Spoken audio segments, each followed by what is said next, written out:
Hello, and welcome to You Write, the podcast where creativity meets community. I'm Matt. And I'm Rach. Each week on You Write, we challenge our listeners to write a story in just 30 minutes using 3 of 5 randomly generated words. It's a fun and fast-paced exercise to spark your imagination and get those creative juices flowing. We'll read your submissions, offer feedback, and discuss the unique twists and turns of each story. Whether you're an aspiring author or just love a good tale, You Write is your place to explore the endless possibilities of storytelling. So grab a Commodore 64 computer word processor, settle in, power it up, of course. Right. Yeah, and then let's dive into this week's stories. Remember, the only 2 limits are your imagination and that 30 minutes. Yeah. Let's see what you got. Let's see it. Let's just see it. How's it going? I was actually trying to sound plaintive in the intro.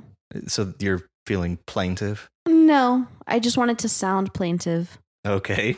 You know, like very like genuine. Oh. And stuff. So you're feeling a little disingenuous today then? Maybe a little bit. Okay. I kind of woke up feeling a bit disingenuous. Okay. That was the first feeling I had. But other than that, I'm feeling great. The thing is that, okay, whenever I get up in the morning, whenever I wake up to the alarm, I am being tortured by having to get out of bed. It's horrific.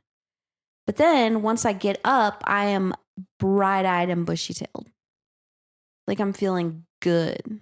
So just the act of moving out of bed is a horror show. It's a horror show.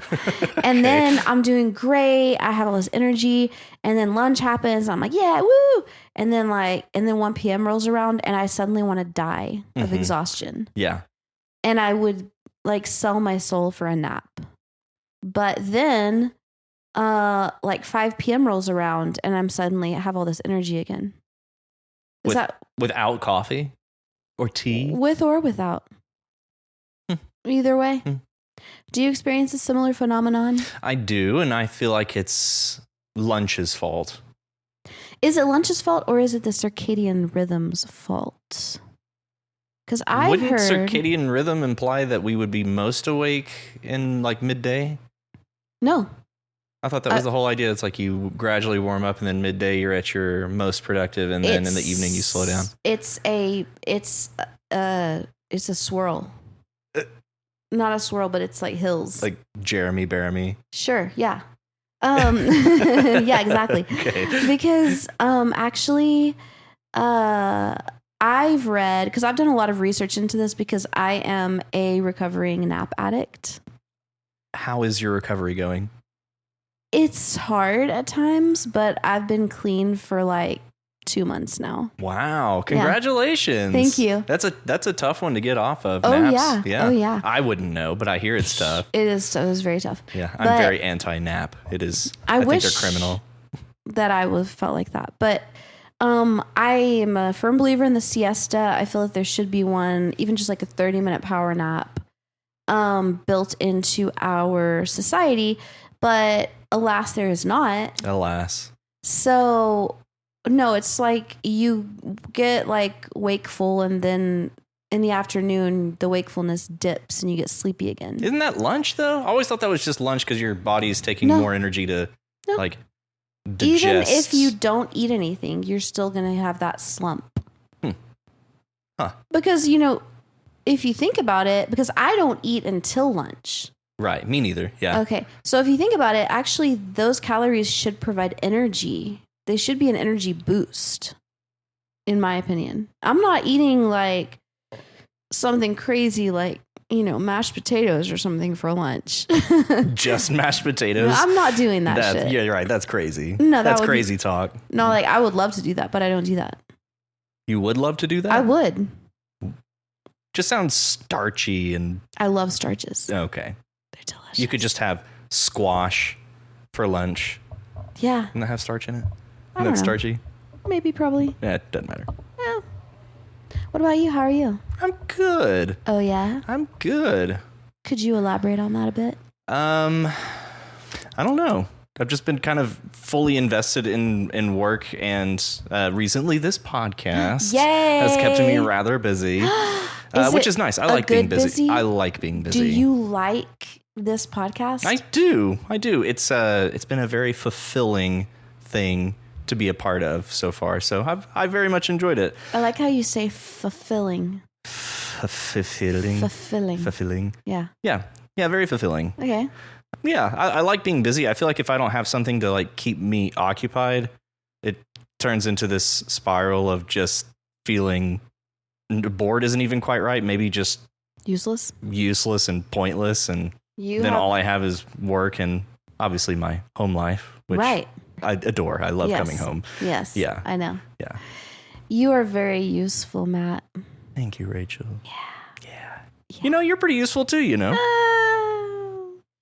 Well, I mean, you're working, 55? Is that 55 hours a week right now? Is that right? 58. 58. Oh, sorry. So I definitely do this because I love it. This podcast? Yeah. Yeah. Because if I didn't love it, I wouldn't be willing to do that on top of the 58 hours I'm already working. That definitely shows not just commitment, but yeah, there's some love there. There's some love there. You hear that, guys? You're all loved. You are loved. Loved. So that 55 hours includes a full-time job, 2 part-time jobs, and some side hustles. Mm-hmm. I just have the one job. Right. Yeah. Cool. Yeah. Well, all right. What do you think of our stories? I was a huge fan. I mean, I'm probably going to say the same thing every week, but I was a huge fan of our stories. You have to promise me one thing. Okay. If there's ever a week that you think that it's all subpar, you have to say so. Really? You won't judge me for that? No. Because I feel like I get a lot of hate at game night whenever I criticize the Cards Against Humanity cards that I'm given. Yeah, so Rachel... Like, Rachel, you're going to judge us. Meh. It's all out of endearment, though.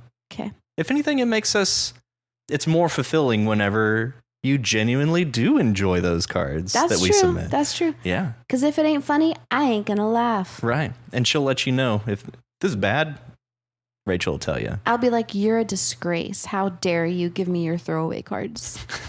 Yeah. Yeah.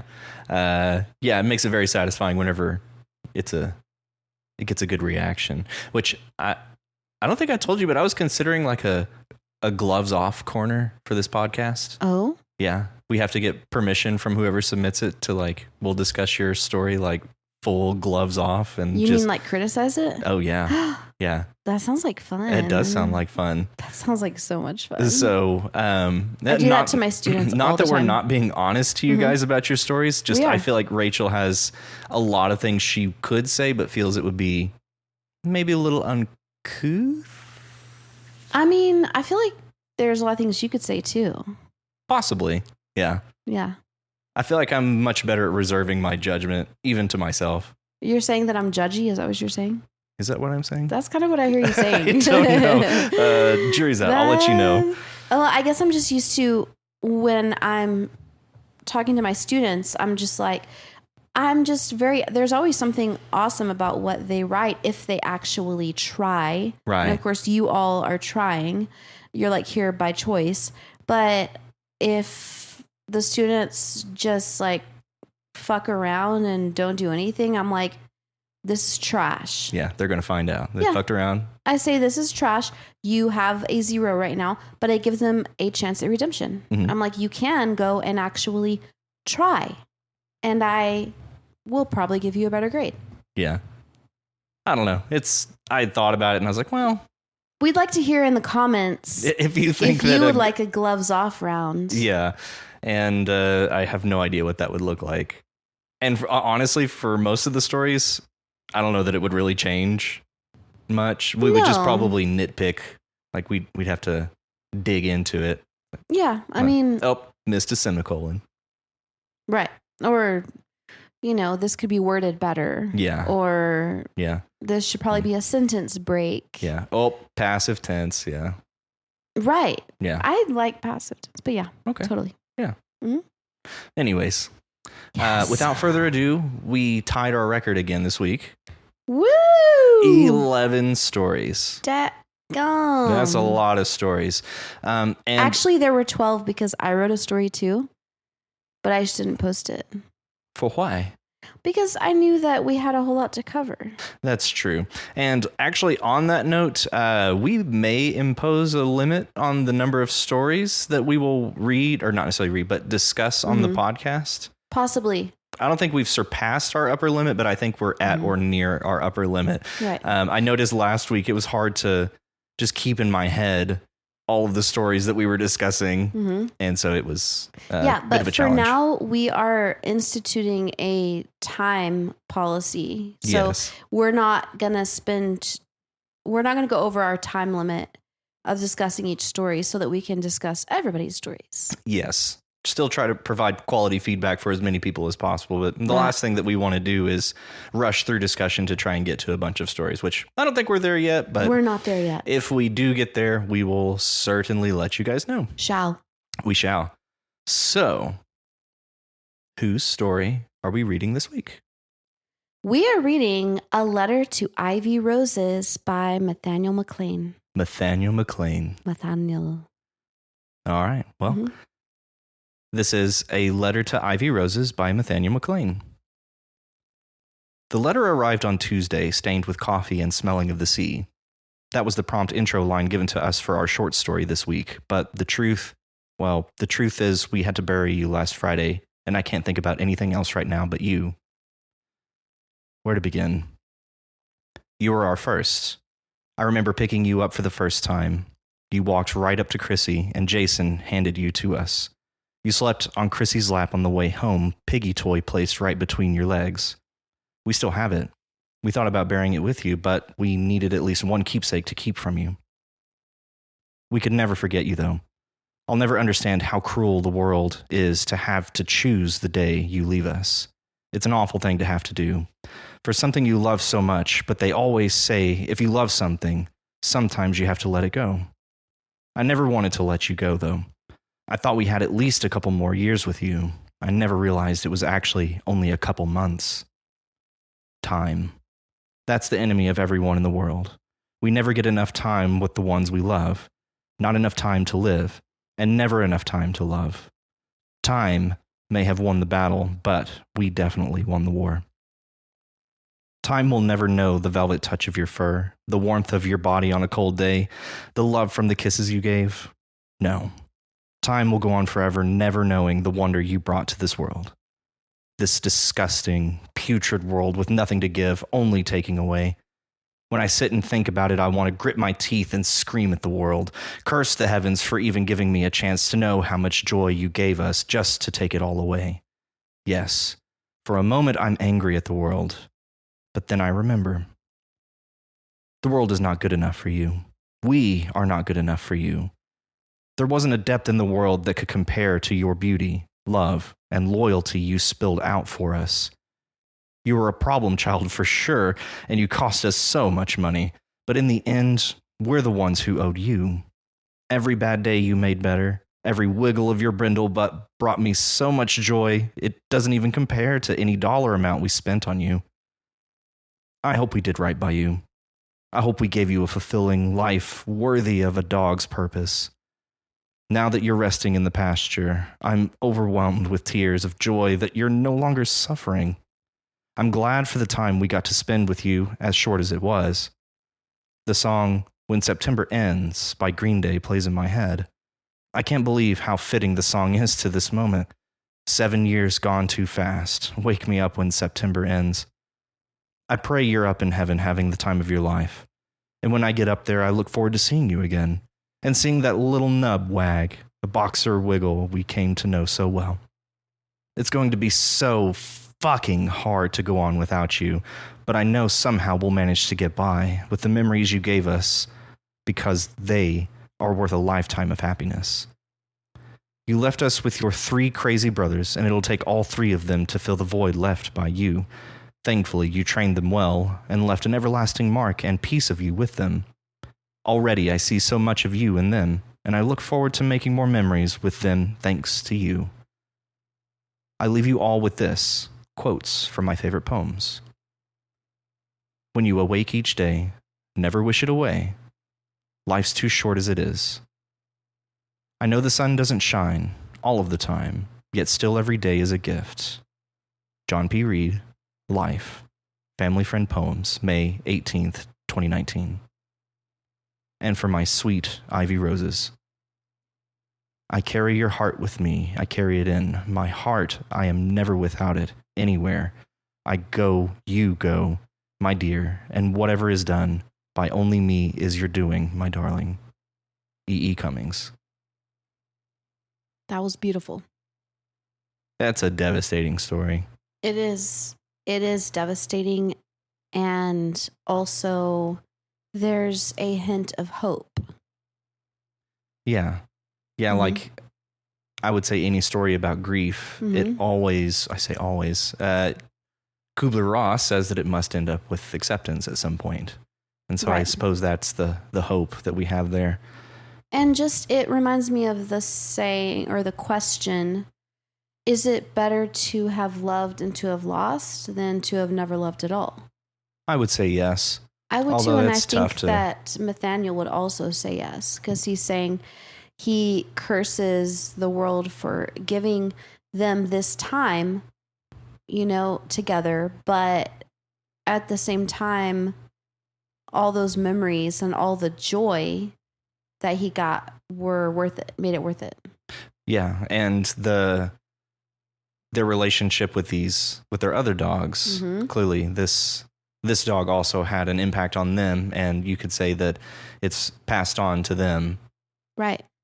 Yeah, so there's always memories there, even with puppy siblings. They'll also remember, and for what it's worth, I also think that they're probably grieving as well. Yeah, totally. But it's always nice that you have a good support group. It sounds like, right? Yeah, and I definitely relate to this story. Like, I mean, I think probably everyone knows by now that I'm a cat person, but having cats that have crossed the rainbow bridge, as my mom always said, I totally relate to that. And I still think about them a lot. Yeah. I had a border collie. He was just mine. This was before we were ever married, and I was keeping him in a place that he was staying with me, and the place didn't allow dogs. But I wasn't planning on staying there forever. Like, I was actually about to move, and landlord found and said that I have to find somewhere else for my dog, and so I had to send him off with a friend who his brother has a farm, and so he was out on a farm, and about 3 days later I get a call that he was gone. Wasn't that Brandon? That was Brandon. Yes. Yeah, that was devastating. Devastating because he was too young. He's too young. He's my first dog. Oh, that hurt. Oh, that hurt so bad. So yeah. Yep. I also really like the poetry added at the end. I think that that really kind of brings it home, you know? And yeah, I really do feel that I really like the way that Nathaniel ended it on a feeling of hope. Yeah, and I carry your heart with me. I'm never without it. Yeah. Right. Yeah, it hurts now, but you'll always have those memories, and you'll find that they become easier to look at with time. And the more you look back on those memories, the more fond you'll become of them. Yes. Yeah. And I also really like how he mentioned that they'll meet again, in like the afterlife. I really like that. And I like thinking about that. Like with any loss that we have, just thinking, well, I'm going to experience this too. I'm going to die too. And it almost like makes me feel better, because it's like, you just like feel this pity and sorrow for the suffering of whoever you lost, but then realizing that you too are going to go through that somehow makes it better. I don't know why. Yeah. Well, I think just as people, we're not built to understand or be able to come to terms with our own death. And so being able to I guess, see somebody else or some, like, being able to relate to it through somebody else helps us come to terms with it for ourselves as well. Yeah, for sure. And it makes it where there's something positive about it. Like if you believe in the afterlife, it's like, this isn't all bad. Dying is not all bad because I get to see this person or this loved one again, you know? Yeah. Yeah. You can approach it with some hope. Right. Exactly. Yeah. Yeah. I do think that there is no better person to speak of grief than somebody currently going through grief. This is such an effective story. Like I was legitimately tearing up the first time I read this. Whenever you hit the part about the Green Day song and just how appropriate it was, I don't know what it was. It just landed. It's like, oh, this is fresh. This is a fresh wound. Right. And it really shines through that way. Yeah. And yeah, it feels like we're getting Nathaniel's soul bared to us here. Yeah. And to be able to do that takes courage. Totally. Yeah. But I very much like the poetry that we cap it off with here. And I think this, whether you intended it or not, really does show us several stages of grief. The anger, we do eventually make it to acceptance. I do think that we have, where is it? Oh, the denial phase. Like we get denial right at the first. I thought we had at least a couple more years with you. I realized it was only just a couple months, but it really shows off that the various sides of grief, and we get each side, but I like that we get mostly the acceptance side. Very positive spin. Yeah, but I like all the sides. Yes. You know, because I just like the honesty of it. Because grief is not pretty. You know, it's not pretty. It's not socially acceptable in our society. It's not. It's ugly. It's ugly. Grief is ugly, but it's also it's human. It's true, and I think that Nathaniel has written truth here. Right. Totally. And as personally, as an eternal optimist myself, that is why I really like the glimmer of hope at the end, you know, throughout the honesty of like anger and just feeling like you don't want to go on, you know, and feeling like you don't want to do the things that you are quote unquote supposed to do, like or that you may have enjoyed doing before. Yes. Yeah. You're just like, but you know, I mean, in a way, the show must go on. You have to keep living, you know, you have to keep going to work or whatever. So I feel like it really like, this story really shows that. It does. And I hope that we have offered a means of expressing this grief in a way that is helpful. Yeah, for sure. Yeah. So never shy away from writing the uncomfortable things. No. Like if I think that this is the kinds of stories that really resonate with people. You'll find people everywhere can relate to your story, Nathaniel. Yep. Grief is universal. I don't even think that it's strictly just for people. Like I said, I think all animals on this world go through some form of grief to some degree or another. So for sure. One of the few, in my opinion, universal truths is grief. It's not just the human condition, it's the sentient being condition. Yeah. You know? Yeah. And it's a very effective story. It works. It works. Mm-hmm. And I'm glad that you felt safe submitting this to us, Nathaniel. Me too. Yes. Thank you so much. Yes. Thank you, Nathaniel. Yes. Okay. That one's hard to move by. I know. I know. Well, our next story is The Contest by Smee83. So, in this story, this is about a contest, a soccer ball juggling contest. Yes. And I was wondering, does that mean like kicking it with your feet, like dribbling it? Yeah, just keeping it off of the ground, right. Just keeping it up. Okay, yeah, because I honestly don't think I've ever heard of it referred to as juggling. I've always heard it as dribbling, but I don't know because I don't play soccer. So I don't either. yeah. Anyway, it sounds like potentially this is a real experience, me. Or maybe at least drawn from experience, because there's too much here that I don't think this could all be fiction. And actually in the comments we get, Smee actually confirms that they genuinely loathe coffee. Right. And the smell of coffee. Yeah. Which is very clear. Yes. And in the end, I mean, of course, shard bucks. Yeah, I mean, that's pretty clear. Yeah, I mean, shard bucks. Or maybe it's world building. Maybe in this world there is shard bucks, not Starbucks. Okay, so shard being like the glass fragments, shards? Or are we talking about shart? Maybe both. Okay.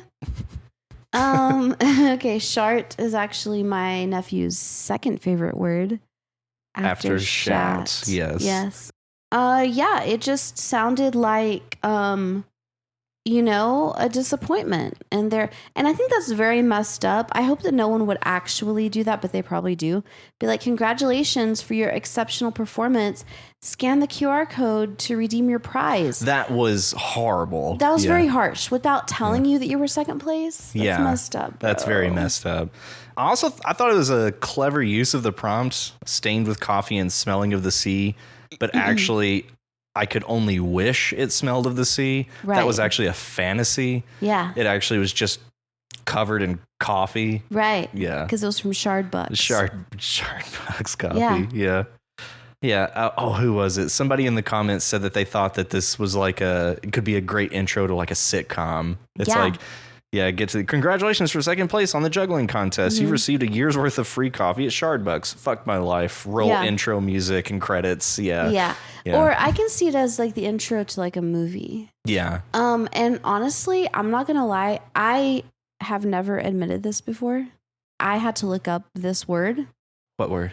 Miasma. Oh, miasma. Yeah. I had to look that word up. Mm-hmm. If you're judging me out there, that's fine. I don't care. It's one that I've definitely heard in context, and I could assign it meaning, but I don't know that I could tell you exactly what a miasma was. It's like an unpleasant smell. Yeah. I think that's what it was. Yeah, let's look it up. When I looked it up. A highly unpleasant or unhealthy smell or vapor. So yeah. Yes. Had to look that up. Also, this is funny because me and Matt used to work at Starbucks. Yes. That's actually where we met. Yes, that is where we met. Rachel was my supervisor. Oh, and which was I was horrifying. Okay, it wasn't that bad. It was. You were scary. I mean, you were scary. The only scary thing about me was that I didn't have any empathy. yeah, that's what made it scary. I'm sorry. I was brand new. I had no idea what was happening, and I was so scared. Yeah, I remember like when you first started working there, and it was a morning rush because at that time we were like the only or one of the only Starbuckses in town, and it was a morning rush, and we were slammed like line out the door as usual, and I was a supervisor, and I told Matt to make some more mocha. I'll never forget it. Syrup or whatever. Yeah, it's basically add a giant bag of chocolate powder to hot water. Yeah, that's it, and mix it up. And I said to Matt, I was like, okay, I need you to make 3 pitchers of mocha, and he was like, I don't even know how to do that. And I was like, I don't care if you know how to do Figure it. it out. I believe were your exact words. Figure it out. Yeah. Yes. And then I just walked off because, there was more shit to be done. So I politely pull somebody else aside and it's like, how do you make mocha? Yeah. And they're like, oh, it's really easy. Just dump this bag in a pitcher of water. But by the way, the instructions are on the bag. I didn't even know where mocha was. No, I'm pretty sure I handed you the bag and said, like, make this. Day 0.75. Yeah. Like, I hadn't even finished a full day and I was asked to do this. All right. That was a fucked up thing to do. And I apologized later. I did. Yeah. If you recall. You did. Yeah, you did. And then I was still terrified. Yeah, and then we ended up having lots of great times along with your wife. It's also where I met Kim. Yes. And that's where I met Kim too. Yes, we all became very fast friends very fastly. A tribe of miscreants. Yes, that definitely described us, especially working there. Yes. It was wonderful. It was wonderful. But all that is a complete aside. Smee, Yes. 83. Nailed it.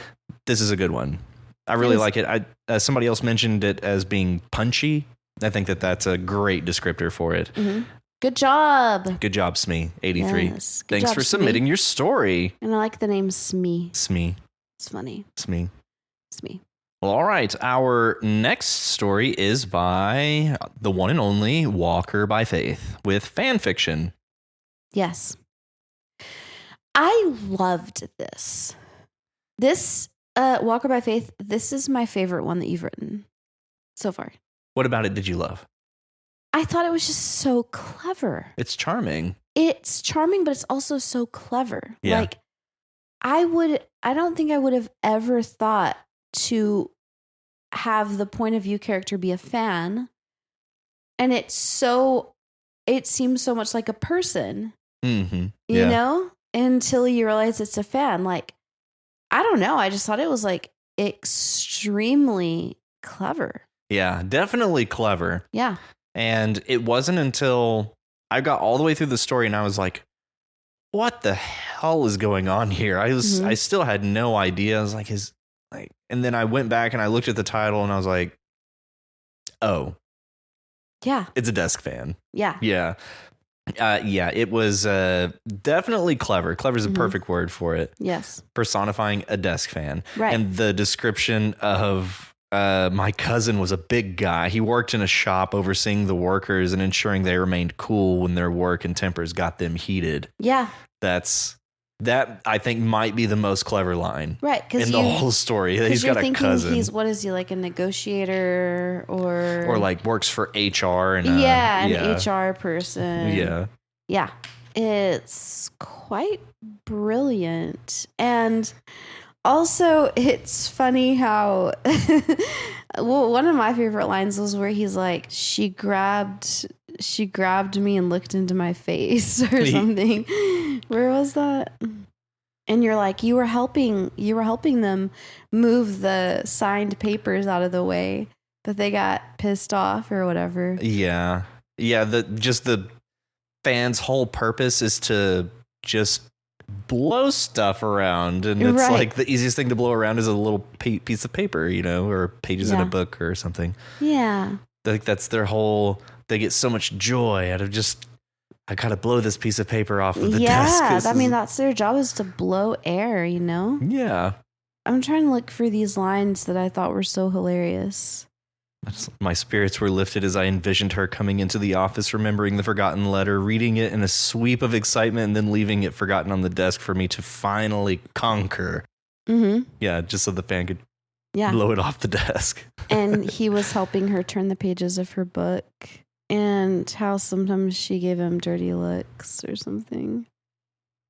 I was curious as to why he was left whenever the rest of the desk was cleared out. Like maybe he's I don't know. I thought that was curious. To me, that makes a lot of sense. Just leave a desk fan. Yeah.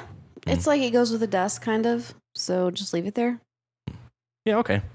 Oh, the part. He suddenly reached out, roughly placing his hands on me and physically removing me from the desk. That was also like a point where I was like, what? Who does that? What is this? Yeah. And then it's like, I helped him move the completed papers when he was done with them, but this only seemed to annoy him. He glanced at me with a harsh expression. Yeah. He's just like, fuck off. You stupid fan. Stop it. Yeah, it's really funny. It made me laugh. The last line, yet even so, I often dream of what satisfaction I would have found had the coffee-stained letter not eluded me. Right. I really, now that we know it's a fan, I'm really sad for the fan. Never got the chance to puff around the little stained letter. It honestly made me sad because I've always had a problem with feeling compassion for inanimate objects. Yes. Yes, I can confirm. Yes. And my mom used to get really upset about that because she was like, Rachel, you are too sentimental. You are going to get hurt. This life is going to hurt you. You are too sentimental.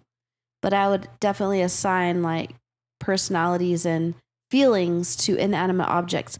So this almost like dragged me back to that place where I was like, I gotta use all of the items at my desk. Yes, or they will get lonely. Sad. Yeah. And if I throw something away at y'all, is it true? I'm crazy. It's true. But if I throw something away, I have to give it a partner. To go with them. To go with them so that it's not alone in the trash can. That's adorable. And weird. And a little troubling. I know. Yeah. I know. It's okay, though. Thank you. Well, good for you for having such compassion. Thanks. Where it is otherwise unwarranted. But anyway, I loved this. Yes, this is a very clever story, Walker. Yeah. Who'd have thought? Desk fan. I know. And they were described as cute. What about it? That made me think, like, do you think they have, like, you know how when blades spin, like, maybe it makes, like, a picture or something? Maybe, but honestly, on that line where it's like, the new girl saved me. Oh, this is cute. She exclaimed as she left me from my prison. That was you, wasn't it? Probably. Yeah. Yeah. But I honestly, whenever I read that line, I was like, okay, assuming that Walker is a male, because I just have that impression. Actually, yeah, he's confirmed that. We've got pronouns. Okay. Yeah. I thought that Walker did a really good job of putting himself into a female character there. Oh, yeah. Because that is something that a girl would say. Like a cute little desk fan. Oh, this is cute. It's a cute cow. Oh my God. So I just weirdly, thought that was really good. I could say that. I know. I've heard you say that before. Aw, this is cute. Yeah, cute. Aw, it's cute. Is it cute? Yeah. Yeah. But anyway, I did think that was a really good, actually, job of being a female for a second there. Not that only females say that, because obviously our very own Matt says that sometimes. Oh, yeah. Oh, yeah. I do not shy away from the cute stuff. Good. Love me some cute. Excellent. I stayed there reflecting on the letter and how glorious it would be to see it flying across the room in my wake. I don't. That's a good line. It's pretty good. I reflected on the dream that would now never be realized. Right. It's kind of a tragedy. Yeah. After a fashion. Mm-hmm. Poor fan. Poor fan. What should we name the fan? Fran. Fran. I like that. Fran the fan. Fran the fan. That's perfect. Fran. Yeah, it's really good. Loved it. Big fan. I see what you did there. Yep, I did that on purpose. Did you see the inspiration was because I mentioned fan fiction? No. Yeah, Walker by Faith mentioned that I said something about fan fiction in the last episode, and that was it. And here we have Fran. Fran the fan. Genius. So. Amazing. I love it. Yes. Excellent story. Thank you, Walker by Faith. Thank you, Walker by Faith. Okay, it's time to move on to Chillaxing Yak, The Secret. I love this story. Same. This felt like professional. It did. It really did. It did. This has some amazing elements to it. Yes. I was picturing it as like a movie. Yes. Mm-hmm. Like either the inciting incident to a movie or maybe like something that falls like giving us the backstory to this character that we've been with for a while. I don't know. Yeah. It just had so many very effective elements to it. Yes. I loved, my favorite part was the description of the creature. So unsettling. It was so unsettling and also so exciting. I was just like, I want to be there on that ship seeing this massive creature like alongside the ship. Are we to assume that this is a ninja? We get the name of the okay, yeah, that's right. Mm-hmm. Is it a ninja or a ningen? Oh, that I don't know. I don't know how to pronounce it. Okay. Yeah, I got to the line, a massive pale figure longer than the ship itself. It must have been 100 feet in length. It gave me 20,000 leagues under the sea. Yeah. That's immediately what I thought. And then we get to the creature would reach out of the water with human-like hands big enough to lift our ship right out of the water. I was like, okay, that's creepy. Yeah. That's creepy as hell, dog. Yeah. Extremely creepy and also extremely exciting. Very intriguing. Yes. Yeah. Like it just makes me want to be a sea voyager. Oh man. Also just the use of the formatting. Mm-hmm. The italics, using italics to full effect to easily get us into the perspective of, oh, we're reading the letter again, or no, we're back into our point of view character again. I just thought this paragraph that where it begins, I shifted in my chair, the leather creaking like old bones. My eyes darted to the window. The blinds were half drawn, the slats casting thin shadows that striped the walls like prison bars. The morning light was gray, weak. The heater clicked on, blowing a hot gust that did nothing to cut the sudden chill creeping up my spine. Yeah. Beautiful paragraph. Awesome paragraph. And what a way to break us from this letter and get us into our point of view character's reaction to what they're reading. I thought that was chef's kiss. Yeah. Loved that. It was awesome. Yeah. And I like the fact that New Mexico, came in. Yeah. Because I'm going to assume that you're from or live somewhere around New Mexico, because I think not a whole lot of people know about New Mexico in the world. Not a whole lot of people, you mean? Yeah, I think not a whole lot of people in the world know about New Mexico. I mean, it's got some famous things about it. Well, I mean, we're going to Santa Fe in January. That's because we live in Texas. That's true. Yeah, it's just like, I mean, it's right there. Yeah. And so, yeah, I did like that. And I just like the whole thing. I don't know that I have anything to criticize. This is clean. Can we have a continuation? Yes. Please give us more. Please, Chillax and Yak, please give us more. Yeah. And the twist that we get at the very end, I rubbed the old biopsy scar on my calf. It certainly wasn't by cutting on another skinwalker. Like the tie that we get to this ninjin or a ningen, whatever it may be, to these skinwalkers of New Mexico. I'm just so curious. Yeah. Like, are they in fact related? If so, how? Yeah. Like I gotta know. I almost want to be a ningen. A ningen? I do. Probably quite a bit of freedom.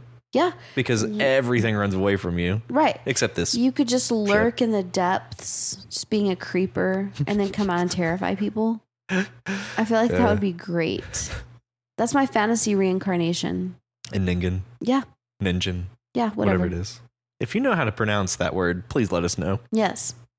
I only went for ningen because it looks like a Spanish word ningun, which I know that this isn't Spanish. It's like Japanese or something, but I'm just thinking about like what, and in English, every G that follows an N is a hard G, a G.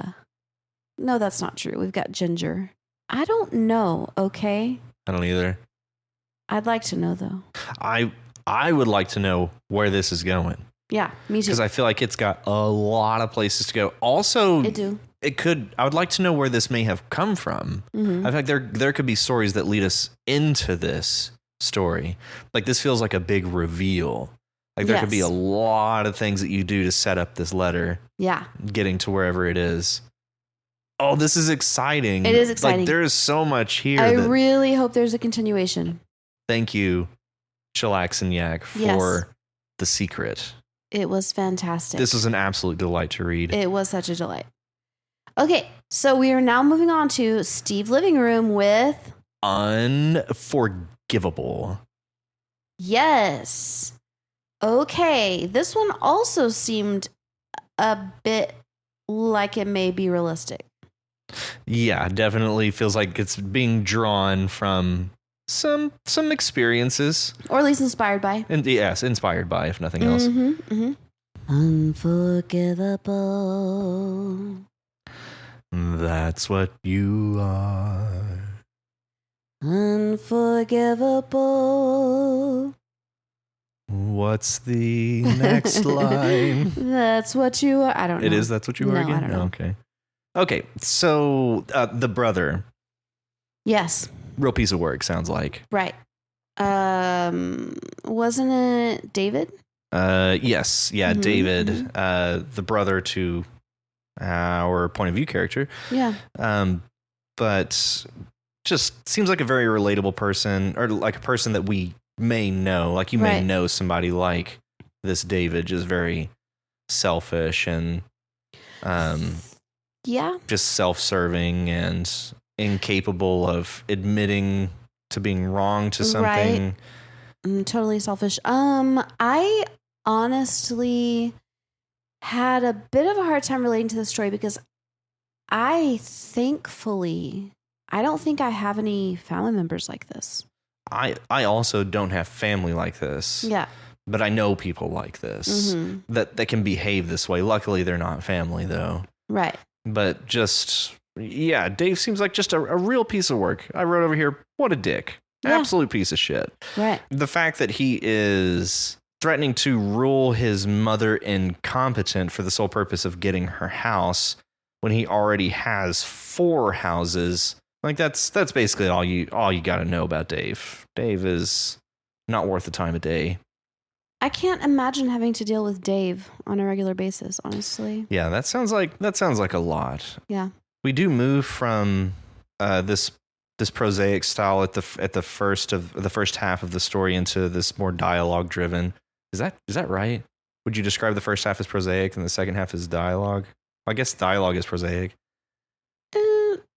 I would describe, I would say that. Okay. Yeah. Yeah, we move into this dialogue and it becomes, we get a little bit more wholesome finish to it whenever our point of view character is talking to his other brother, Jeff.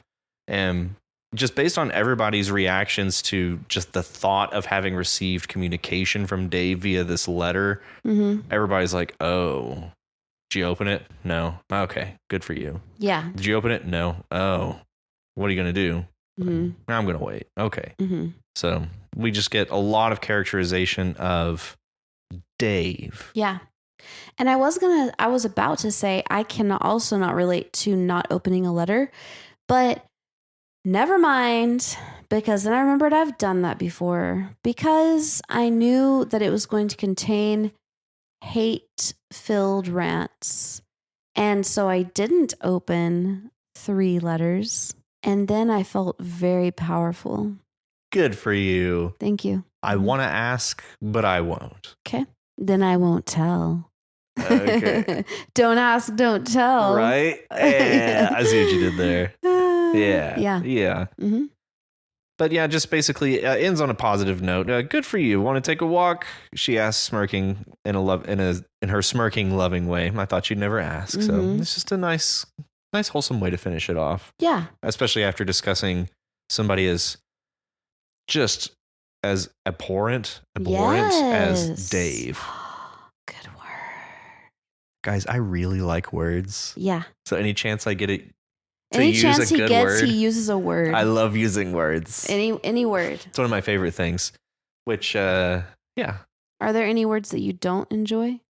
My knee-jerk reaction was moist, but I feel like that was put in my head by something else. So like I was told to not enjoy that word. Right. So I want to enjoy it anyways. Yeah. I don't know. I don't love the word anus. Is it just the context or is it just a rather unpleasant sounding word? I feel like it's unpleasant sounding because I like the word taint. Okay. What about Uranus? Like the planet. Yeah, I know. Or the Roman god. That word makes me laugh. So I guess I do enjoy it. But I've also heard it pronounced Uranus. Uranus. Which either way, it's urine. Yeah. But if we pronounce it like they have it in Greek, it's Uranos. Uranos? Uranos. Ooh, that's nice. Yeah.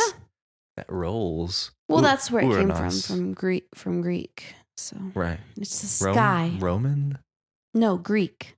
Greece. Uranus? Greece. Oh. Greece. What was I thinking? Greece. Thank you. It's clear now. Uranos. Uranos. Oh, you're right. It certainly sounds Greek. It is Greek. Why was I thinking that all of the planets were Roman? There is a Greek name and a Roman name for each of the planets. Well, like the names that we give them, like Mars, Jupiter, Saturn. I thought all of those were Roman. Yeah, but those are named after the gods, and the gods have a Greek name and a Roman name. Right. Yeah. Right. So like Mars is Aries. Right. Yeah. In Greek mythology is Aries. Right. And Jupiter is Zeus. Right. Saturn is Hades. Kronos. Damn it. Okay. Pluto is Hades. Yeah, that's right. Yes. Kronos. And Venus is Aphrodite. Yeah. And Mercury. Mercury is the fucker that Hermes. No, is Mercury Hermes? I think that's right. Yeah, I think it is Hermes. Yeah. Yeah. We have gone on this tangent. Yes, we have. And now we should come back from it. Welcome back. Okay, so I think we should now move on to Matt Said Words. It is my story. That's our very own Matt. Hello, everyone. Okay, so first thing, let's just go ahead and address the elephant in the room. The word bewhiskered. Adorable. Love that word. My God, that's adorable. That word crossed my mind, and I was like, because when I was writing it, careful to cut precises not to disturb the intricate wax seal depicting, well, a seal. I feel like that wasn't enough description. Right. I felt like that would have just been confusing. So I was like, what can I say to describe a seal? I was like, well, they have whiskers, so a bewhiskered seal. Bewhiskered. And I was like, God. is that even a That word? is so cute. And it is. And you apparently. found that it is. Okay, so I just also love the idea of a wax seal of a seal, but which has lots of whiskers. Like somebody went into the trouble to put that into the wax seal. Oh, yeah. Yeah. I think, such careful consideration. Yeah, that's adorable. And I really love the whole story. It's so mysterious. Yeah, I'll buy that. It's like a psychological thriller. And my favorite part is, oh my God, I read this part several times actually, because it was so exciting to me, was the part where it says, imagine my surprise while coursing the seas of Europa to find a seal carcass bobbing there among the ice and tidal forces, the faint blue of its coat evidencing your hands at work. The troller scooped it from the waters, and there, tied to its neck like a collar, your reply. That's so fucking cool. Yeah, that was fun to write. I was going very far out of my way to not use is and was, trying to keep it all like active. I wanted to stay out of the passive tense as best as I could. Or I mean, is and was are not necessarily the passive tense. Well, like rather than saying like I don't know, not using is and was. I don't know. That was kind of the style that I was going for, was this very close, active. Okay. Yeah. Nice. Yeah, I feel like you achieved it. I really, really enjoyed reading this, and it kind of gave me similar vibes to Chillaxing Yak, as far as like being in this like Arctic Ocean type of place. Oh, okay. Yeah. You know? Yeah. And I thought that was awesome. I had a lot of fun writing this. This is 100% fan fiction of a book called This Is How You Lose the Time War. It is co-authored by Max Gladstone and Amal El Mutar.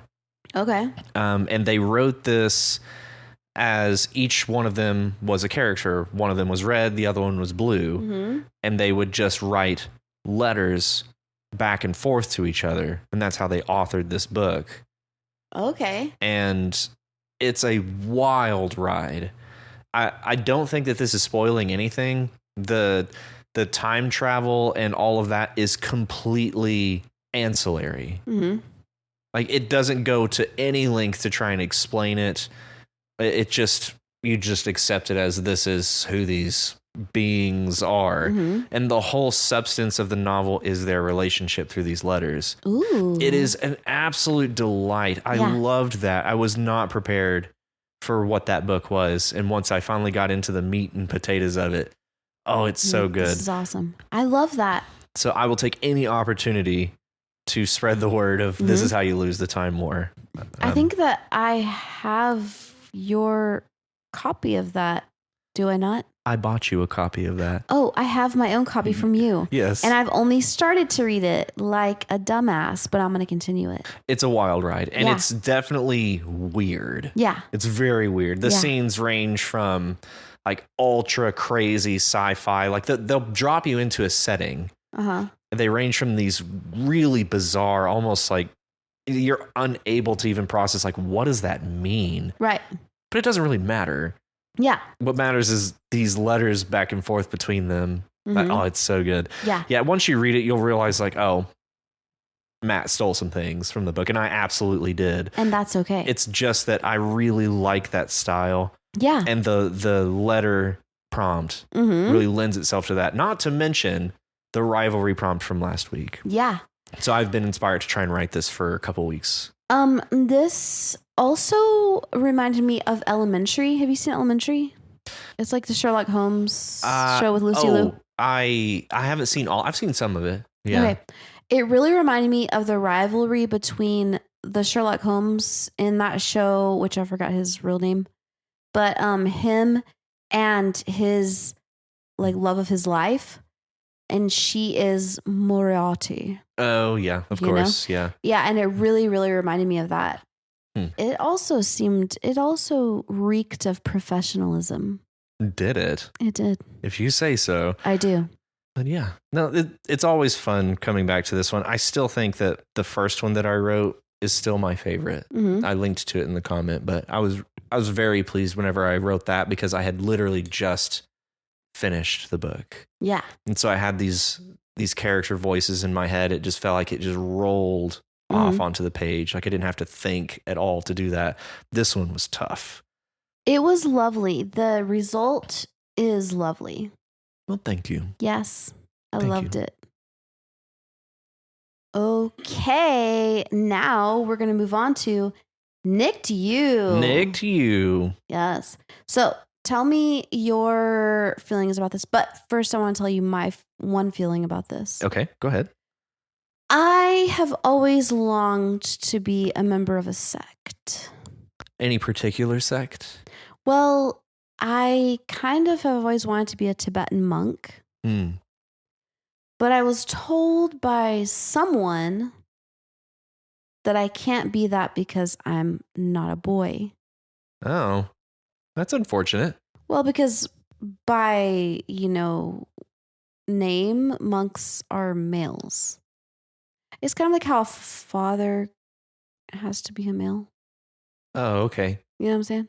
Really? I think so. I didn't know wrong? that. I mean, Can now that you mention girls be it, monks? I don't know that I've ever seen or read or heard of a female monk I feel like outside that of would be like Doctor Strange. I mean, that would be a nun, That doesn't- wouldn't it? would it? Maybe. I don't know, but I feel like they don't have Tibetan nuns. They have Catholic nuns. Right. Yeah. They have Catholic monks and Tibetan monks, and Orthodox monks. Maybe a female can be a monk. I don't know if it has a different name. But anyway, I want to be one of the ones that wear the cool brown robes with the rope tied around their waist. And a shaved head. Yeah. I, as far as the story goes, first thing is your choice of names are fascinating.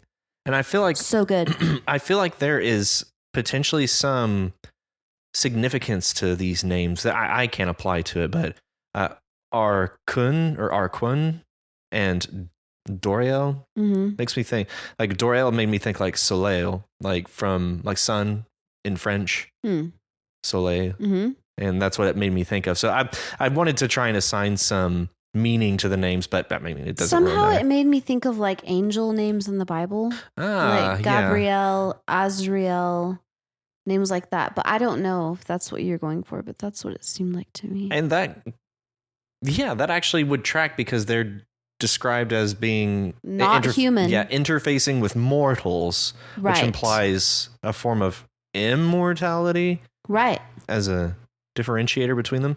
Or more mortal adjacent. Yeah, mortal adjacent. Yeah. I loved the account of who Arquin's father is. Yes. That I feel like that is such a good means of characterizing their father, and do you know somebody like that? They'll sit there and tell you about like the most mundane things. They'll go out of their way and tell you all this stuff, and it's like, oh, and this really important thing happened. Oh, but it's fine. I got through it. No big deal. I think I am that person. I think you are also. So, I think also that you are that person. I couldn't really. I was like, who is this in my life? Can't think of anyone. Oh, I think it's you. It's me. It's Rachel. It's me. She will go out of her way to not say that she is in desperate need of help or something, or that something absolutely delightful has happened. And Right. then, But I like to talk about really mundane things that are maddening to the listeners, and they want me to shut the fuck up. what, on the show? No, not our show listeners. Okay. I was like, I don't think that's The people true. who are victims of my vitriolic monologues. Just joking, they're not vitriolic. Okay. No, and honestly, they're not really monologues either, but I like to say really banal things. I couldn't have said it better, but yes, absolutely you do. No, I thought that was wonderful. And talking about even just his penmanship and how he was teaching himself to write, I don't know why I thought that was a really sweet line. Yeah. He opened the letter and smiled. His penmanship was improving. Mm-hmm. Like I thought that was just so sweet, and it gives us some characterization into the relationship as well. Totally. In just a really few words. So. Mm-hmm. I also really like the use of the word wistful. Close to the bottom, he said, he remained silent, and I looked up at him. He had a wistful look about him and watched the mortals continuing to work, framed against a sunset. That also, I just like the use of the word wistful because I've always liked that word. It's like it describes a very, very specific emotion, which cannot be described with any other word. But also that makes me feel even more that these could be some type of angelic beings. Yeah. Because in the Bible it says that the angels are kind of like jealous of the mortals in a way. Yeah, if I learned anything from Good Omens, Yeah. they definitely are. Yeah. They love the trappings of the mortal beings. Right. Even like the things that we are like sad about, like the fact that we're mortal. Mm-hmm. They're like, oh man, that must be so cool because you actually care about everything. Yeah, so invigorating. Yeah, because you have a limited amount of time. Yeah. Or something. And so I really, really like that. I liked the line. Well, I like this line. Doriel asked very suddenly, I would like to meet your father one day. Just out of nowhere. Like it just kind of comes as like, what? Okay. Mm-hmm. And then later we get the characterization that it did at least make him a more honest and predictable person. So you give us in dialogue the honesty of Doriel, and you confirm it later in the paragraph with Arquin basically talking about Doriel. Yes. I thought that was really well done, and it shows that you have a clear idea of who these characters are. Mm-hmm. And so it felt very, very clean, very, very pleasant to read. Yeah. I really enjoyed reading this one, and I felt like this could be in the same world as their previous story. Mm-hmm. The way they're talking about interfacing with mortals. Right. So in that the fight scene with the Mortal Kombat story. Yeah, the fire and water. Yeah. And yeah, so it made me you were saying think, it was like Avatar, right? Right. Yeah. But they had mentioned about how I forget the character's name, but they met whenever he was trying to rob some mortals. Yes. So that's kind of what got me thinking here. So yeah, I feel like it could definitely be like a continuation. Yeah, or at least set in the same world that Nick Chu has built. Absolutely. Yes. Thank you, Nick Chu. Thank you, Nick Chu. That was lovely. A lovely story. Yes. So lovely. And our next story is The Elusive Mio Mersoy. An Ideal World Without You. Do you have any thoughts about this story? Yeah. When I was first reading it and I read the message, the 3 days ago message, it's like, my death depends on you. When I first read that, I was like, I think that's a typo or just some type of mistake. I don't know. Yeah. Because it doesn't really make sense. Right. But then whenever you get to the end and they're in backwards world, not really backwards world, but they're doing like backwards meanings, then it's like, okay, my life depends on you. then it makes sense. If you're trying, because the phrase "my life depends on you" makes sense. And then if you do the opposite of life, it's death. Mm-hmm. So then I'm like, oh, okay, I get it. Yeah. Yeah, it definitely requires a reread. As we've often found with Mio Mersoy. Yeah, and because there is some, it seems like there's always some kind of either twist or mystery of some kind. Mm-hmm. I really liked, I liked the overall premise of this because it's misleading us in a way that you would never expect to have been led. Right. And ultimately it's a sweet and horribly tragic story. Mm-hmm. And I like that we're telling the story backwards. Yeah. I thought that was very, very cool. Yeah. The starting out in what's essentially present day, then 3 days ago, and then all the way back to 3 weeks ago, where we get the origin of the notes that are being left between Mateo and what's her name? Laura. Yeah, Mateo and Laura. Yeah. Yeah, I really like that. And also you don't know what's going on because it says at the beginning-ish, second paragraph, she wants to surprise her boyfriend. When she unfolds the paper, her eyes brim over to the point of shedding a tear. Yes. And you're like, wait, is it a happy tear or a sad tear? Upon a first read, I just thought this is bad, like something bad, especially considering the context of everything. Like we have nothing leading us into this moment that would clue us into this could be a happy tear. Right. So I thought it was just masterful misdirection. Mm-hmm. Like very well played. Yes. And you would never know that unless you reread it. Right. That was misleading you in some way. It's always going to be confusing. It's never going to be, with Mio Mersoy, apparently, it's never going to be face value. Never straightforward. Never straightforward. Yeah. Which honestly, like it's fun deciphering it. Although this one didn't necessarily need to be deciphered. Right. It just needed to be read. Exactly. You just got to read to the end. Which honestly, Mio, this might be my favorite story of yours so far. Well, You've submitted some great works to us, but this, I don't know why, just the clarity of the whole story, I really enjoyed that. Yeah. I like that we're not hunting for something within the text. Like it's all very clear. It's all right there on the surface. Yeah. But you have to give it time to get there. And I think that's really cool. I think it's very, very cool. I agree. I really enjoyed it. And I also felt like it was pretty relatable when it's like where she's like, just imagine no meaning yes and yes meaning no. And he says he answers with the same smile as always. He likes to hear her crazy thoughts. Yeah. You know, I felt like that was really relatable. It's very relatable. And I love that we're kind of in this. I love that we're in this perspective of these two weirdos. Yeah. Like that's a weird thing to think, but like we're all weird in our own way. Totally. And this is pretty vanilla. As weird goes, this is pretty vanilla. Right. And it's just adds so much relatability to the characters, to the story.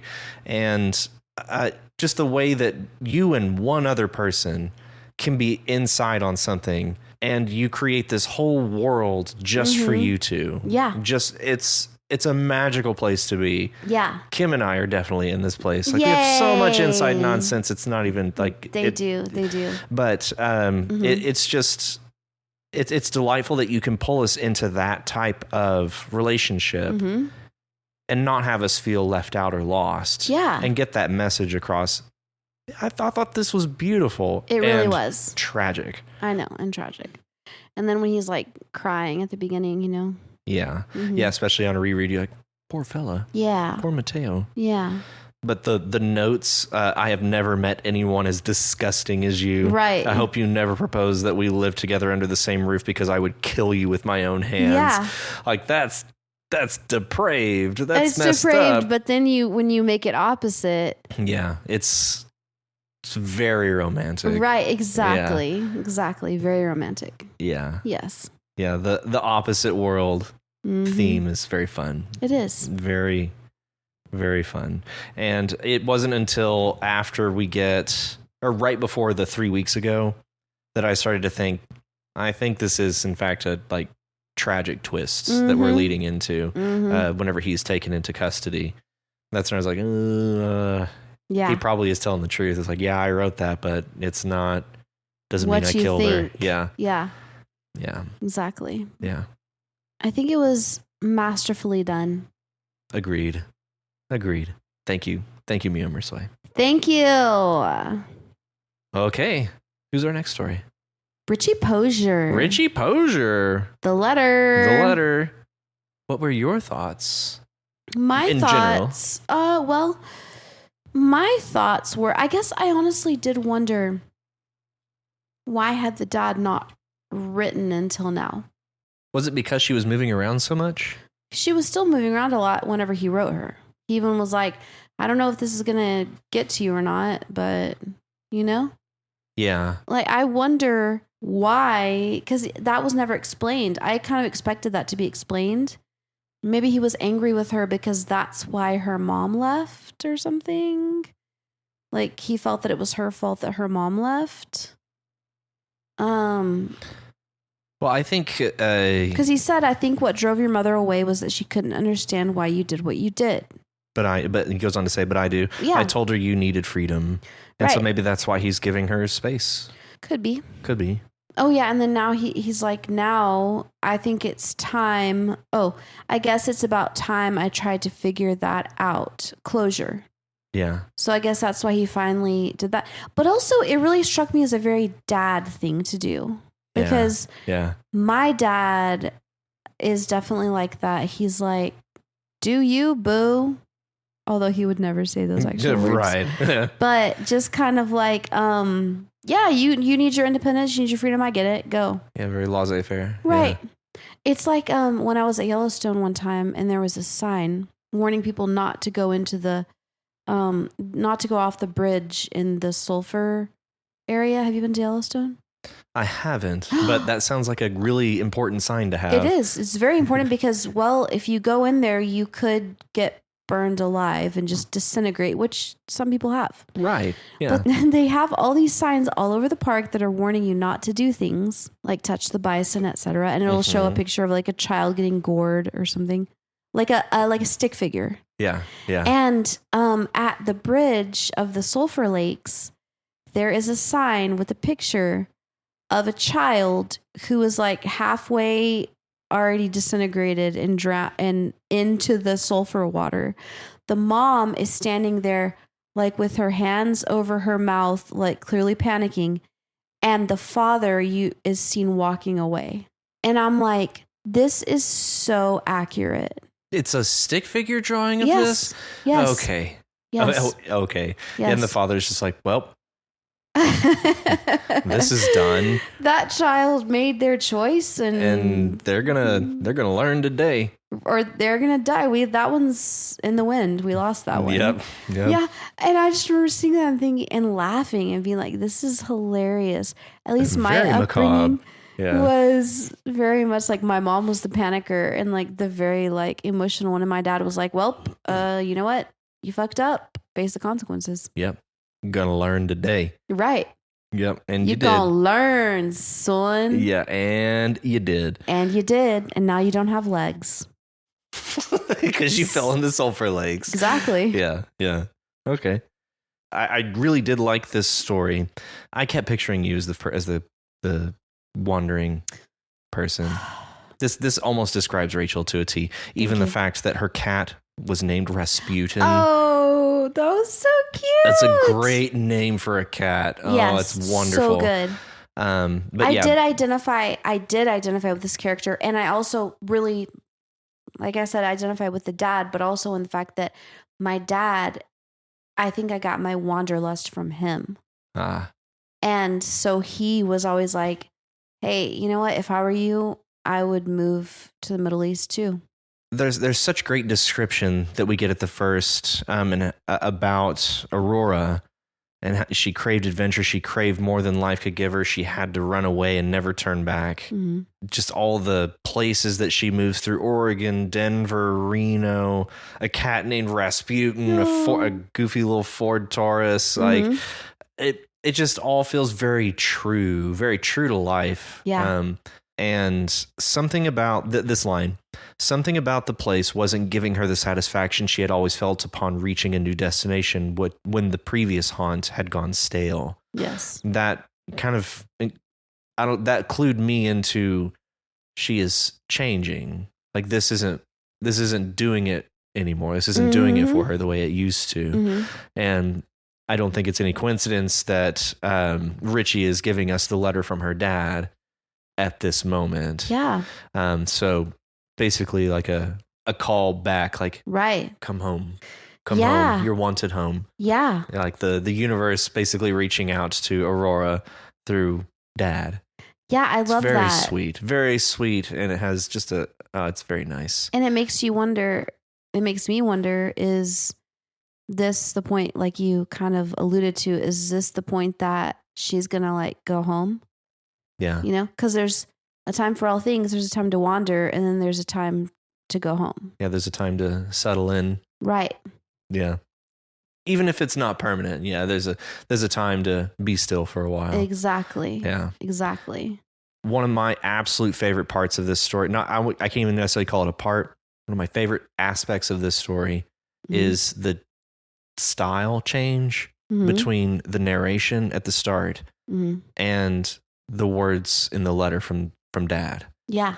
It's so effective. It very much feels like moving from narration to dad's letter. Right. It just feels so true. I keep coming back to that. Like all of this story feels so true. Yeah. Like this. It really does. Yeah. It really, really does. The very simple sentences, and you never at any point flower anything up in dad's writing, but it makes it all that much more sincere. It makes it all that much more relatable. Yeah. It warmed my heart. Yeah, me it's too. Such a sweet thing. And the part where he says, I have all of your postcards all over the place, as a matter of fact. I ran out of room on the walls. That really reminded me of whenever I did come home and I saw my dad's apartment, I saw one of my notes like tacked to his wall, which I didn't even know that he realized that I sent him. You know, I didn't know that he even like registered it, but it apparently like meant so much to him that he tacked it to the wall. Oh, and I really, really cherish that a lot. Yeah. Richie actually mentioned in a comment that he was writing two different songs by Aurora. The first is The River, and the second one was Giving Into Love. I'd never heard these songs, so I actually went and tracked them down and listened to them. Good songs. Yeah. Definitely good songs. I don't know why they give me kind of poppy ABBA feels. Okay. A little bit. I don't know. Do with that what you will. Yeah. But I can definitely see where it had influenced Richie while they were writing. Yeah, it worked. And that's the kind of hope I have for our music prompts is like, can we bring that level of inspiration just through a prompt? But Richie, this was an absolute delight to read. It is. It definitely is. You nailed the letter from Dad. I love it. Oh, it was wonderful. It was wonderful. Yeah. Thank you, Richie. Thank you, Richie. Okay, moving on to Ace of Sword with Venture. I love this story. Yeah, it was pretty great. It's oh man, I laughed out loud at the very end. The last two paragraphs really got me in my funny bone. Oh, you fuck. Oh, you fucker. She crumpled. That was very funny. You know, interestingly, I feel like somehow, even when the prompts don't like exactly say this directly, a lot of the stories end up going in the same direction. In what way? Like how do you this mean? one, it almost seems like some kind of like a rivalry, even though it wasn't the rivalry prompt. Right, yeah. You know, like this was kind of like a rivalry, like the red and blue thing as a rivalry that you wrote. Yeah. I just feel like the prompts like somehow inspire similar ideas. Or direction even. Yeah. Yeah, or we could just be getting bleed over from the rivalry prompts. Maybe it was especially inspiring and we're still getting some more out of it. Could be. Either way, Ace of Sword, this is a lot of fun. Really, it is. Whenever I got to the line about the invitation, no time, no name, no address, my note just says, that's some invite. What are you supposed to do with that? It's Yeah. like, come join me for tea. Yeah. Whenever, wherever. Right. And with whoever. Yeah.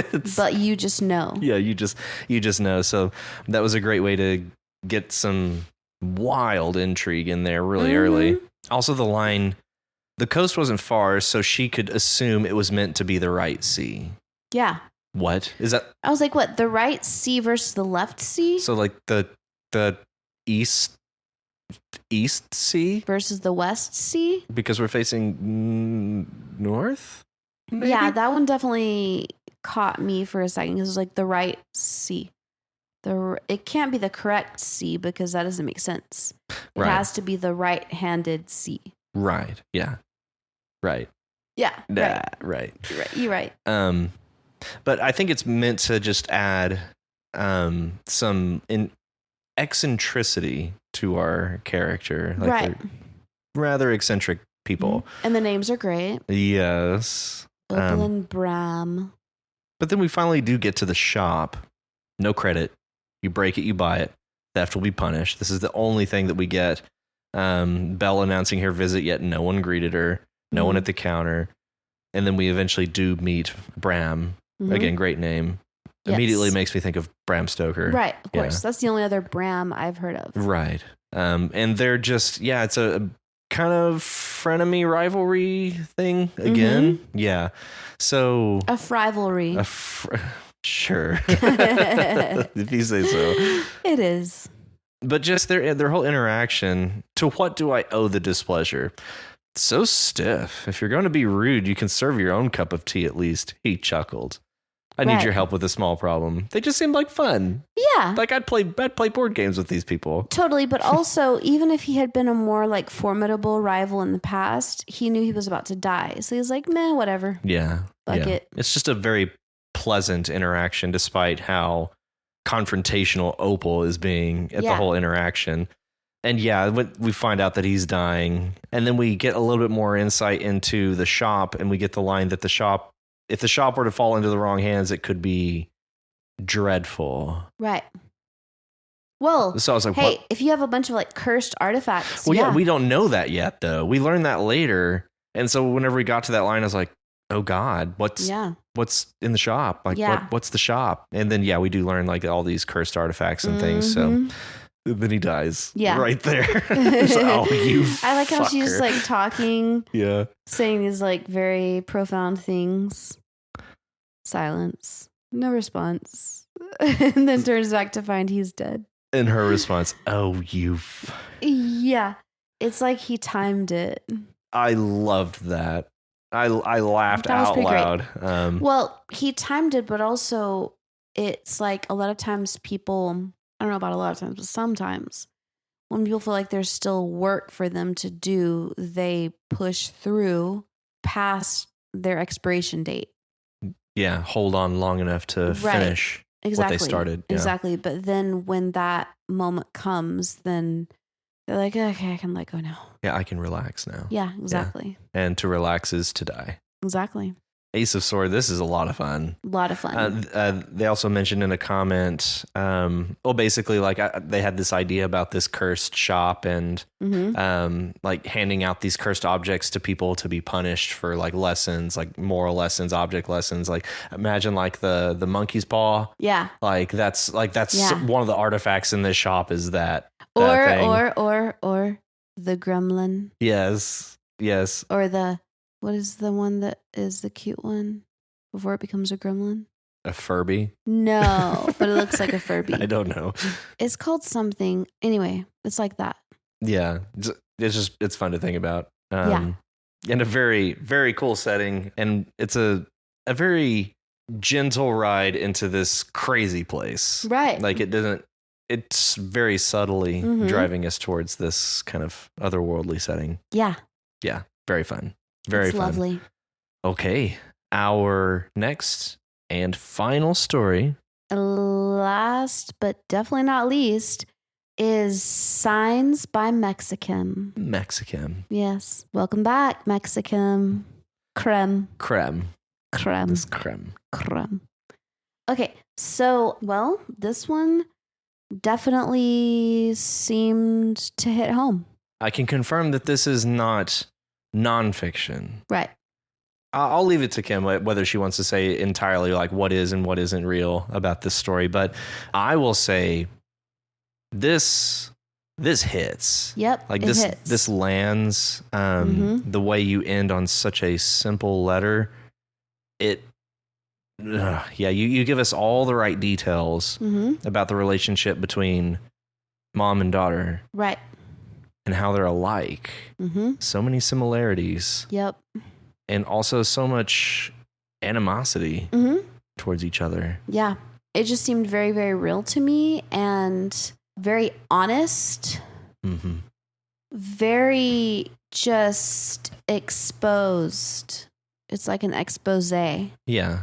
And I really did like the way that it ended, because to me that just kind of like gave me peace about the point of view character, that they were finally able to, or she was finally able to read that letter and after having buried it. Right. And to find some like closure piece. Yeah. You know? We do get the line, confession, I'm starting to regret not reading that letter. So we are getting a means of closing out this regret. The ending got me. Yeah. Like it's, and it really sums up everything that we read before it as well. Because we do get all of these similarities between daughter and mom, and we get all of the kind of ways that they'll butt heads with each other. But most of it is just remembering the times that they had together and the quality of those times. Yeah. And the moment where they really like kind of had like the beginnings of a real relationship where they understood each other. Yeah. They start to see each other as actual people and not you are mom and you are daughter. Like this is another person with me. Yeah. I think that's actually a really profound message. Like the relationship of mother and daughter, and the fact that how long and how much work it takes to start seeing them as another person. And it is so hard. Yes. It is so hard. And I do not know why, but it is. It's like hard coded into people that close relatives are not people, they are relatives. Right. Yeah. They're almost an extension of yourself. Yeah. Yeah. And we are so hard on ourselves. Yeah. And you extend that. Totally. Yeah, you project that onto your relatives. It's hard to see those people as like an actual autonomous being somehow. Capable of their own emotions, independent of your own. Right. Yeah. Yeah. Why is it so hard and weird? Probably because they raised us or we raised them. You know what? I think it's like two sides of the same coin. It's like the side of the coin that allows for creatures to continue propagating is this feeling of like, I'm responsible for this person. So maybe it's like a survival thing. I think it's a survival thing, that you feel this responsibility for this person, whether it's whichever direction it goes. Yeah, which you could ultimately begin to resent. Right. But it keeps us alive and protecting each other. But the other side of the coin is the potential resentment and the inability to see each other as autonomous entities. Yeah, it protects us to keep us alive, to keep your progeny alive. Yeah. Because if you didn't see your family member as an extension of yourself, then you don't really take responsibility for their survival. Oh, it's wild. It is so wild. That's wild. It is wild. It's tough to read parts of this. Like, especially whenever it's talking about like the regrets and how everything around is reminding them of departed mother. And it's everywhere. Yeah. It's everywhere. It almost feels like a haunting. Yeah.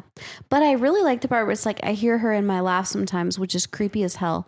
I love creepy. Yeah. I really like that part. Yeah. Because it's almost like putting like it's like not putting a positive spin, but it's like embracing what it is. Yeah. Accepting creepy. Yeah. And not being put off by it. Exactly. Yeah. The letter is beautiful. It is devastating and beautiful. And all the signs are very well done to lead us to this point. And we, like you mentioned, we get that closure. Mm-hmm. And we kind of tie this all off in this nice, beautiful bow. Yes. With this letter from Mom. Yes. Yeah. Love it, crumb. Well, that's all of our stories for this week for episode 7. Yes. So thank you, listeners. Yes, thank you, everybody. Shout out Mathaniel McClain. Thank you for submitting your story.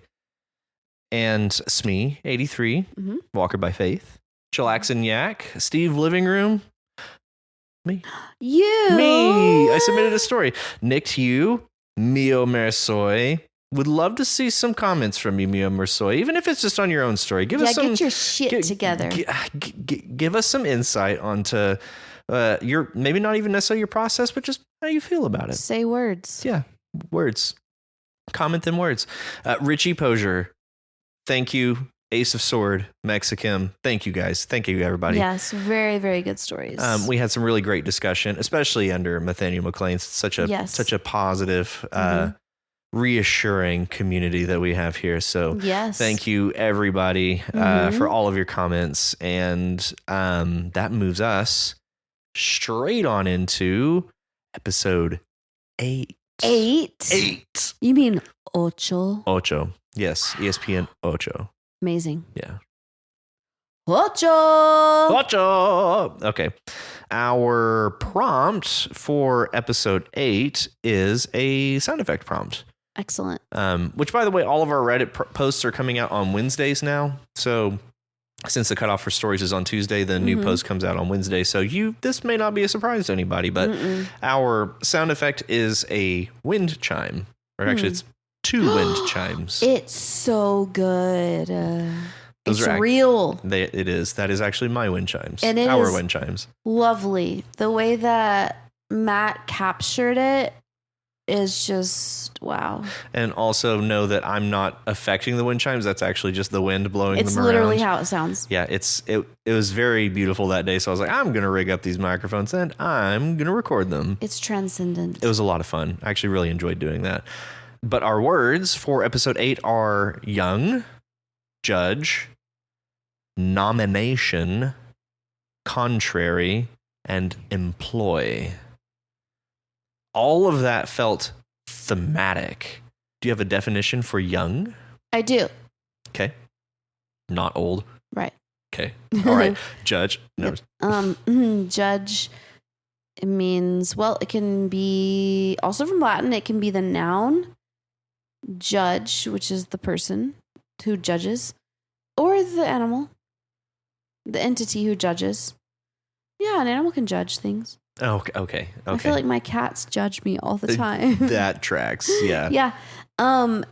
Or it can be, yes, a verb, judge, to either like make a decision on something, or it can be to like look down on someone. Yeah. Like, I feel like you're judging me. I'm not judging you. No. Okay. Okay. Are you sure? Yeah. Okay. You pass judgment. Yes, to pass judgment. Yeah. Judgment, whatever. Judge. Nomination? Nomination. So, yeah, that seems pretty apropos. Of the time, yeah. Of the time. Yeah. The times. Nomination, it's whenever you agree upon a candidate. No. It's when you suggest a candidate. Yeah, suggest someone or a candidate for a either award or position. Right. Yeah. Yes. So you give a nomination for somebody that you would like to be a candidate for a position. Correct. Or an award. Yeah. Mm-hmm. Contrary. Well, contrary can be an adjective, like he is very contrary, like just likes to disagree with stuff. A contrarian. Or it can be, what is the other, what part of speech is contrary to what you may believe? I guess that would be an adjective too. Yeah. Yeah, I think it can just be an adjective. So opposed to. Right. I guess opposed would be Contrary. Synonymous to contrary to some degree? I think so. Okay. Yeah. And lastly, employ. Employ. Employ. This is to, put some on the payroll. Yep. On the payroll. On that payroll. That payroll, making that cash money. You gonna get that check. Mm-hmm. Employ. Gonna make that bank. That's it. Like an employee of a company of, employ. Well, Or no, that would be employee, but employed. Mm-hmm. Employee. Well, it's a verb only, right? Yes, but it can also be used to talk about just doing a job, not necessarily on the payroll. Or you could also employ your faculties. Right, exactly. To use. To use. Oh, yes. God, that makes... Yep. That makes me feel really bad about the word employ. Oh, because you're just using people. It really is, though. I'm being used. But you're also being used. Oh, yeah. Yeah. Oh, but you know what, though? It could actually be like... No. It can also be used as a noun. Like, I'm in the employ of so on and so forth. Yeah, it can. It can. Yeah, it can. It can. In the employ of it can such and such. Be used as a noun. Okay. Although, I personally prefer it as a verb, but if you want to use it as a noun, well... to each their own. Each his own. Her own. Their own. You're right. If you want to be like these wonderful writers and submit your story to You Write, head on over to our subreddit at reddit.com/r/youwritepod. If you're unable to submit a story this week, no worries. You can still help out by reading and commenting on other people's stories. Each time you post a story or leave a comment on someone else's submission, you increase your chances of having your story read on the podcast. You can also reach us at youwritepod@gmail.com. If you like our show and want to help support us, consider donating to our Patreon at patreon.com/youwrite. If you aren't able to donate, that's fine. You can help us by sharing the podcast with other writers and non-writers alike. If you haven't already, be sure to subscribe to the podcast so you know as soon as new episodes are available. Also, be sure to leave us a rating and a review in your podcatcher of choice. Also, be sure to note you already read that one. We will be reading one review on each episode as well, so get creative. Remember, we don't have any reviews. Yeah, I was like, you didn't... Oh. We don't have any reviews. You know what? Guys, we need those reviews. I'm putting out a call to action. Please. Write us a review. And remember, join us next week on You Write, a podcast where you write. Hey.